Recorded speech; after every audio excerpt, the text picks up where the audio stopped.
दोस्तों, क्या आप यकीन कर सकते हैं कि एक इंडियन फिजिसिस्ट साइंटिस्ट के आविष्कार में ब्रेन ट्यूमर के इलाज का रहस्य छुपा हुआ था। इस ऐतिहासिक आविष्कार रमन इफेक्ट के लिए सीवी रमन को नोबेल प्राइज भी मिला था। विज्ञान के फील्ड में शायद ही कोई ऐसा इंसान हो जो इस महान वैज्ञानिक को न जानता हो। तो आइए समझते हैं एक महान वैज्ञानिक के सफर और उनके द्वारा की गई खोजों को। 7 नवंबर 1888 को तमिलनाडु के तिरुवंचपल्ली में चंद्रशेखर वेंकट राव रमन का जन्म हुआ था। वो 8 बच्चों में से दूसरे नंबर पे थे। उनके पिता चंद्रशेखर रामनाथ अय्यर एक मैथमेटिशियन और फिजिसिस्ट थे। उनकी मां का नाम पार्वती था, जो कि हाउसवाइफ थी। रमन के जन्म के टाइम पर उनका परिवार फाइनेंशियल तौर पर बहुत कमजोर था, लेकिन जब रमन 4 साल के हुए तो उनके पिता एक लेक्चरर बन गए, जिससे उनके परिवार के रहन सहन में सुधार हुआ। बचपन से ही रमन पढ़ाई में बहुत ही अच्छे थे, साथ ही उनका मन विज्ञान की तरफ ज्यादा रहता था। जैसे वो बड़े हुए, उन्होंने अपने पिता की किताबें पढ़ना शुरू कर दी। बहुत ही कम उम्र में उन्हें पढ़ाई का महत्व समझ में आ गया था। वो अपने दोस्तों से मैथ और साइंस की किताबें उधार भी लिया करते थे।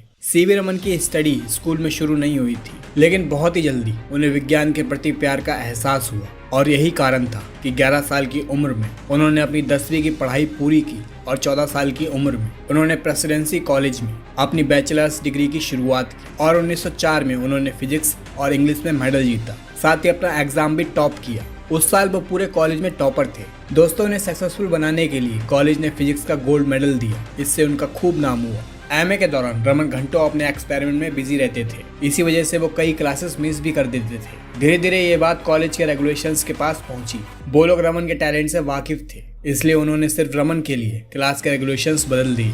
उन्होंने इस सुविधा का फायदा उठाया और कई रिसर्च की। जैसे उन्होंने कई आवाजों पर रिसर्च की और लाइट की प्रॉपर्टी के बारे में उन्होंने एक बेहतरीन और नया एक्सप्लेनेशन के साथ निबंध लिखा। उन्होंने इसे अपने फिजिक्स के टीचर को भी दिखाया और उनसे एक सलाह मांगी। टीचर ने इस नोट को अपने पास रख लिया। रमन ने कई बार इसका जवाब मांगा, पर कोई भी रिप्लाई नहीं मिला। तो रमन ने एक और कॉपी बनाकर उसे छापने के लिए द फिलोसॉफिकल मैगजीन में भेज दिया। कुछ टाइम के बाद उनका नोट मैगजीन में छप गया। ये देखकर उनके टीचर उनसे बहुत नाराज हुए। लेकिन जब दूसरे टीचर ने उनसे ये कहा कि आपके लिए गर्व का विषय है और आपके स्टूडेंट का निबंध इंग्लैंड की मैगजीन में छपा है, तो उनके टीचर बहुत खुश हुए। रमन ने 1907 में एमए के एग्जाम में फर्स्ट क्लास से पास किया।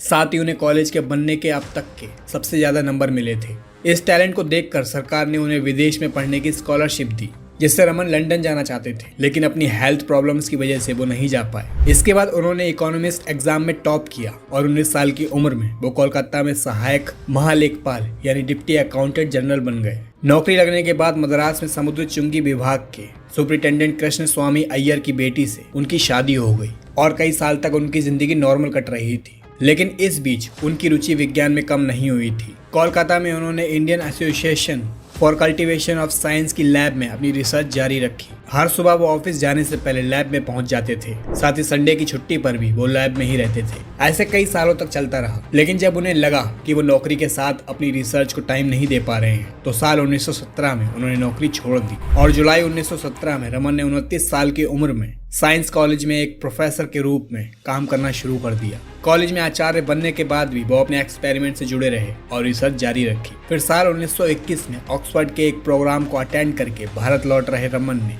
समुद्र में नीले और आसमानी लाइट कलर देखा। इससे उनके मन में कई सवाल उठे। उन्होंने इस पर रिसर्च शुरू कर दी। कुछ साल बाद ऑप्टिकल्स के फील्ड में उनके द्वारा किए गए योगदान के लिए साल 1924 में रमन को लंदन ऑफ रॉयल सोसाइटी का मेंबर बना दिया गया, और ये उस टाइम किसी भी वैज्ञानिक के लिए बहुत ही सम्मान की बात थी। फिर एक बार रमन स्टूडेंट्स के साथ लाइट पर कुछ एक्सपेरिमेंट्स कर रहे थे।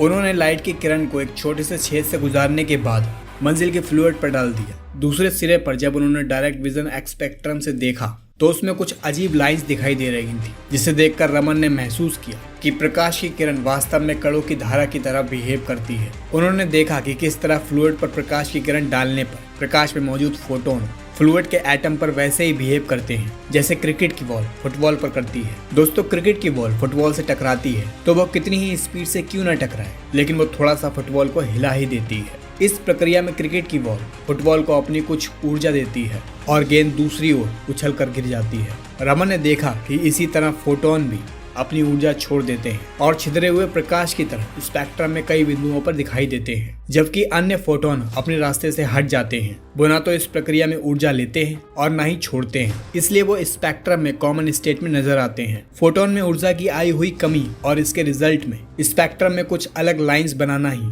रमन इफेक्ट कहलाता है। दोस्तों आपको बता दें, फोटॉन्स द्वारा खोई जाने वाली ऊर्जा की मात्रा उस द्रव्य रसायन के एटम की प्रकृति पर निर्भर करती है। यही रीजन है कि अलग अलग प्रकाश के एटम्स फोटॉन्स के साथ मिलकर अलग अलग तरह की क्रियाएं करते हैं और इस दौरान ऊर्जा की मात्रा में कमी भी अलग अलग होती है। अगर हम इसे आसान शब्दों में कहें तो रमन इफेक्ट के हिसाब से वास्तव में लाइट की स्कैटरिंग प्रक्रिया या विखराव प्रक्रिया को कहते हैं, जो माध्यम के कणों की वजह से होती है। ये विखराव तब होता है जब कोई प्रकाश किसी माध्यम में प्रवेश करता है और इसी वजह से बदलाव होता है। रमन इफेक्ट के अकॉर्डिंग जब लाइट किसी ट्रांसपेरेंट माध्यम से निकलती है तो उसकी प्रकृति और प्रभाव में चेंजेस हो जाते हैं। ये माध्यम सॉलिड, लिक्विड, गैस कुछ भी हो सकता है और यही वजह थी कि उन्हें समुद्र में नीलापन नजर आ रहा था। रमन की यह खोज 28 फरवरी 1928 में कंप्लीट हुई, जिसके लिए उन्हें नोबेल प्राइज भी दिया गया। उनके इस कारनामे ने भारत को दुनिया में एक नया मुकाम हासिल कराया। अगर आपको ये वीडियो पसंद आई हो तो वीडियो को लाइक जरूर कीजिएगा और ऐसी इंटरेस्टिंग वीडियोस को देखने के लिए हमारे चैनल को सब्सक्राइब कर लें। मिलते हैं नेक्स्ट वीडियो में।